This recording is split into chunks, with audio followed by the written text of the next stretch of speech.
Κάνει κίνηση ο Γιαννακόπουλος. Τζόρτζεβιτς στο σουτ. Να το πρώτο σουτ για τον Ολυμπιακό. Μπλόκαρε χωρίς πρόβλημα πάντως ο Φρανκ Γιούριτς. Βγαίνει μπροστά με τον Σνάιντερ η γερμανική ομάδα. Λάθος από τον Ελευθερόπουλο. Γκολ. Απίστευτο. Ένα γκολ από το πουθενά. Κοιτάξτε τι γκολ έφαγε ο Ολυμπιακός. Αλλά αυτή είναι η μπάλα. Κοιτάξτε εδώ πως κέρδισαν την κόντρα οι Γερμανοί. Πολύ επικίνδυνος ο Μπαστούρκ. Μεγάλη ευκαιρία. Πλασέ και να η μεγάλη απόκρουση από τον Δημήτρη Ελευθερόπουλο. Νάτος τώρα ο Βραζιλιάνος. Τη μεγάλη ευκαιρία το σουτ απόκρουση Τζόρτζεβιτς. Κοιτάξτε τι έχασε ο Ολυμπιακός στο 25ο λεπτό. Δεύτερο κόρνερ Γιαννακόπουλος. Πέρασε η μπάλα από όλους. Γκολ! Αυτό γκολ αλλά δεν έχει καμία σημασία. Είναι το 1-1 για τον Ολυμπιακό. Το 1-1 στο 27ο λεπτό. Βγήκε σε καλό τελικά. Η κίνηση από τον Βενετίδη, τον είδε ο Σέρβος. Εκπληκτική παλιά. Είναι ο Τζιοβάνι στην περιοχή. Το γύρισμα. Ο Ανατολάκης έρχεται. Μεγάλη ευκαιρία για τον Γιαννακόπουλο.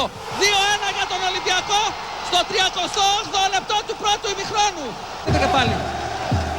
Γύρισε ο Βενετίδης. Δεν βρήκε ο Ανατολάκης. Μεγάλο κενό. Εκπληκτική η ψυχραιμία του Γιαννακόπουλου. Πολύ ωραίο πλασέ στην κλειστή γωνία. Ζέτεμπεργκ βρίσκει τον Χρήστο Πατατζόγλου. Είναι ολομόναχος εκεί. Κάποια ατομική έμπνευση θα ζητήσει. Θα φύγει από δεξιά να δούμε αν θα προλάβει τη σέντρα. Την έβγαλε ο Πατατζόγλου. Τζόρτζεβιτς γκολ! Τζόρτζεβιτς και γκολ 3-1. Στο 44 ο Ολυμπιακός βάζει την υποθήκη. Μια χρυσή υποθήκη για την πολύ μεγάλη νίκη επί της Μπάγερ Λεβερκούζεν. Πολύ καλός ο Ζεηλίας για τον Τζόρτζεβιτς και έχουμε τι πέναλτι. Έχουμε το πέναλτι. Τον έβγαλε από την πορεία του ο αμυντικός των Γερμανών, ο Χανς Μπάλιτς. Πρέντρακ Τζόρτζεβιτς στο πέναλτι. 3-1. 18ο λεπτό. Και 1-4. 4-1 για τον Ολυμπιακό στο 19ο λεπτό του δευτέρου μηχρόνου. Η αποθέωση πέρασε στον Ζεηλία. Αμαρκάριστος αυτός. Αριστερά του Τζόρτζεβιτς. Προτίμησε τον Γιαννακόπουλο με μια πολύ καλή κάθετη παλιά. Δεν έχει στήριξη. Σούτ από πλάγια. Δεν είχε άλλη λύση. Καλά το έκανε. Κέρδισε ο Τζιοβάνι. Μεγάλη ευκαιρία.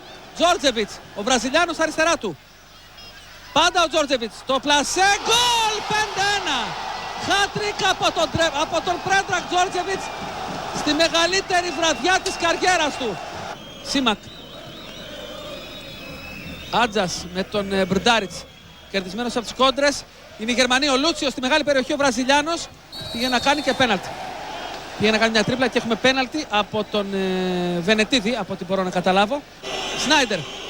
Για να δούμε αν θα βάλει και ένα κανονικό γκολ αυτή τη βραδιά. Στο 5-1 το παιχνίδι. Η μπάλα στα δίχτυα. 5-2 από τον Σνάιντερ στο 33ο λεπτό. Ένα μεγάλο κενό εκεί στην άμυνα του Ολυμπιακού.